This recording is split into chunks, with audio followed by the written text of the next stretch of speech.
Hello, hello! Bienvenue sur Jésus Talk. Bonjour à tous! Est-ce que notre manière de vivre montre réellement que nous croyons que Jésus est vivant? Ou est-ce que parfois nous vivons notre foi comme si Dieu était lointain, silencieux, voire absent? Pourtant, les Écritures nous révèlent une réalité qui vient profondément remettre cela en question. Jésus n'est pas seulement un homme qui a vécu il y a 2000 ans, il est vivant aujourd'hui.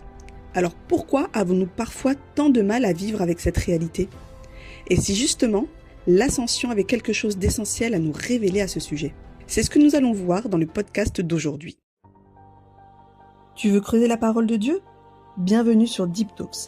Chaque épisode est une exploration profonde entre versets, théologie et révélation.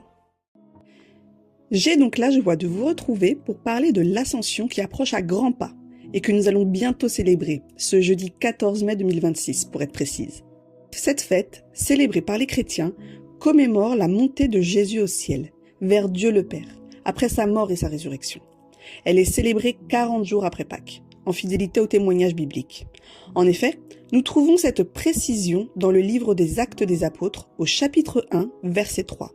Après qu'il eut souffert, il leur apparut vivant et leur en donna plusieurs preuves, se montrant à eux pendant 40 jours et parlant des choses qui concernent le royaume de Dieu. Ce nombre 40, si présent dans la Bible, n'est pas anodin. Il revient souvent pour marquer un temps de préparation, un passage vers quelque chose de nouveau. On le retrouve déjà dans l'Ancien Testament. Les 40 jours du déluge, où seuls Noé et sa famille, avec les animaux, sont appelés à survivre pour repeupler la terre. Les 40 années dans le désert pour le peuple d'Israël après la sortie d'Égypte, mais aussi dans le Nouveau Testament. Les 40 jours de jeûne de Jésus après son baptême. À chaque fois, il s'agit d'un temps de transformation, d'attente, de préparation. Ici, ces 40 jours pendant lesquels Jésus se montre vivant ne sont pas seulement une preuve de sa résurrection. Ils sont aussi un temps où il continue d'enseigner, mais autrement, et où il prépare ses disciples à la mission qu'ils auront à accomplir.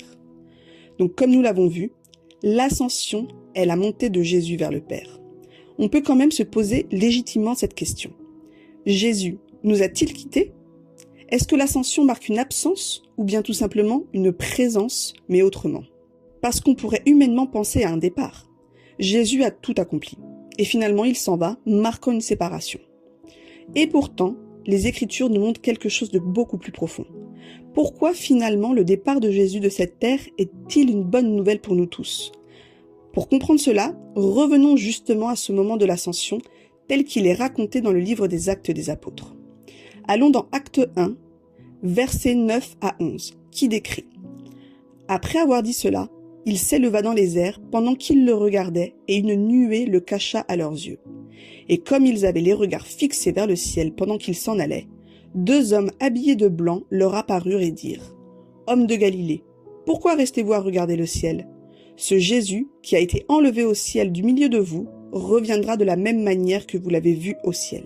Nous retrouvons également un récit parallèle de cet événement dans Luc 24, des versets 50 à 53. Il les conduisit jusque vers Béthanie, et ayant levé les mains, il les bénit. Pendant qu'il les bénissait, il se sépara d'eux et fut enlevé au ciel. Pour eux, après l'avoir adoré, ils retournèrent à Jérusalem avec une grande joie, et ils étaient continuellement dans le temple, louant et bénissant Dieu. Cet événement, bien que relaté de manière légèrement différente, reste fort. Car bien qu'il montre en effet un départ, il est également accompagné d'une promesse. Oui, Jésus est enlevé au ciel et disparaît à leurs yeux. Oui, il y a une forme de séparation visible. J'ai presque envie de dire charnelle. Mais que se passe-t-il? Immédiatement, le regard des disciples est redirigé. Comme si on leur disait de ne pas rester figés dans l'idée de cette absence. Même dans le passage de Luc que nous venons de lire, nous voyons cette action mise en place. Ils l'adorent et retournent à Jérusalem, comme Jésus leur avait explicitement demandé. Car en réalité, l'ascension n'est justement pas une disparition, c'est un changement de manière d'être présent. Mais ce que nous devons aussi comprendre, c'est que cet événement ne surgit pas de nulle part. On le dit souvent, mais toute l'Écriture, depuis l'Ancien Testament, pointe vers Jésus.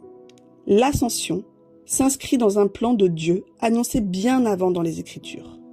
Dans le livre du prophète Daniel, nous lisons dans Daniel 7, verset 13, « Je regardais pendant mes visions nocturnes, et voici, sur les nuées des cieux, arriva quelqu'un de semblable à un fils de l'homme. Il s'avança vers l'Ancien des jours. On lui donna la domination, la gloire et le règne. Et tous les peuples, les nations et les hommes de toute langue le servirent.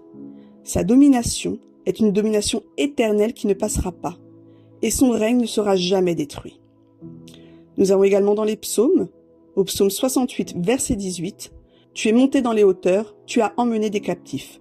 Tu as pris en don des hommes, les rebelles habiteront aussi près de l'Éternel Dieu. » Psaume 110, verset 1, de David, psaume, « Parole de l'Éternel à mon Seigneur.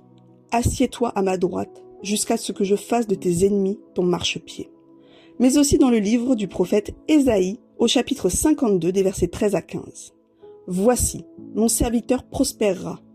Il montera, il s'élèvera bien haut.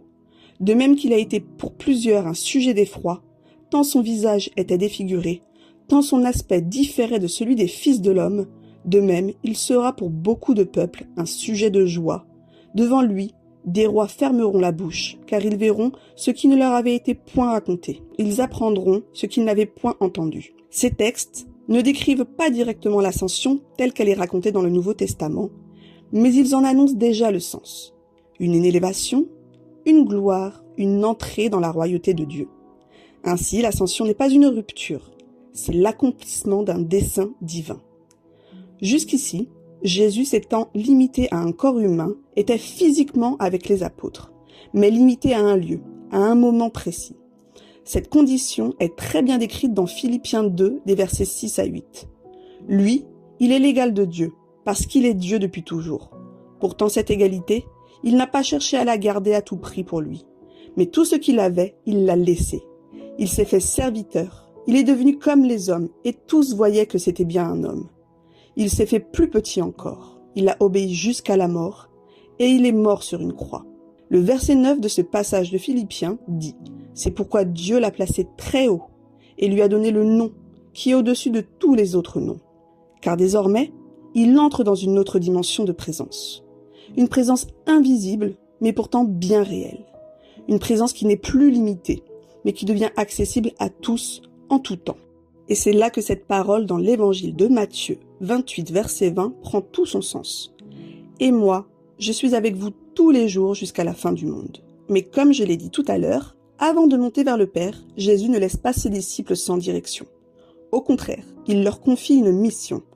Dans ce même passage de Matthieu 28, juste avant cette promesse, Jésus leur dit « Allez, faites de toutes les nations des disciples, les baptisant au nom du Père, du Fils et du Saint-Esprit, et enseignez-leur à observer tout ce que je vous ai prescrit. » Et dans le livre des Actes, chapitre 1, verset 28, il ajoute encore « Vous recevrez une puissance, le Saint-Esprit survenant sur vous, et vous serez mes témoins à Jérusalem, dans toute la Judée, dans la Samarie et jusqu'aux extrémités de la terre. » Les disciples ne sont donc pas appelés à rester les yeux fixés vers le ciel, dans l'idée d'une absence ou d'une attente passive.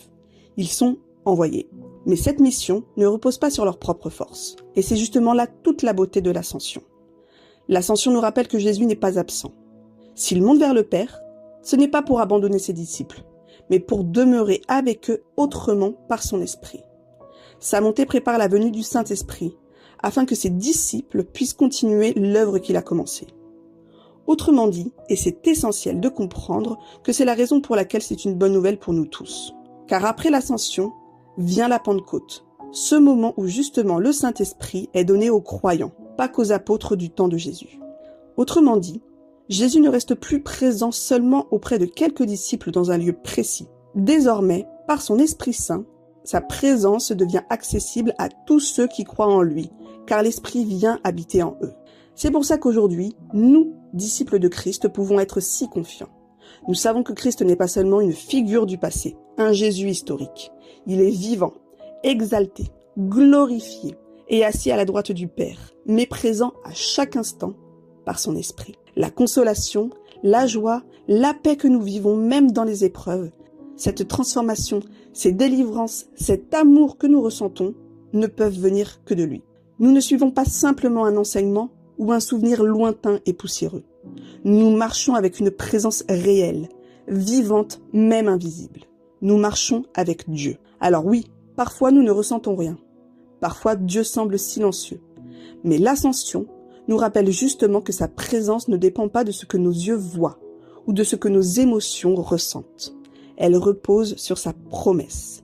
Je suis avec vous tous les jours jusqu'à la fin du monde. Alors aujourd'hui, nous ne sommes pas appelés à regarder vers le ciel, à vivre comme s'il n'était plus là, mais à vivre ici-bas, portés par sa présence, parce que Christ est vivant en nous, par son esprit. Et il nous envoie pour être ses témoins. Merci à toi d'avoir écouté ce podcast. Si cet épisode t'a parlé, partage-le autour de toi et retrouve-nous sur Instagram. On t'aide à aller plus loin avec des contenus qui nourrissent ta réflexion et ta foi. Sois béni.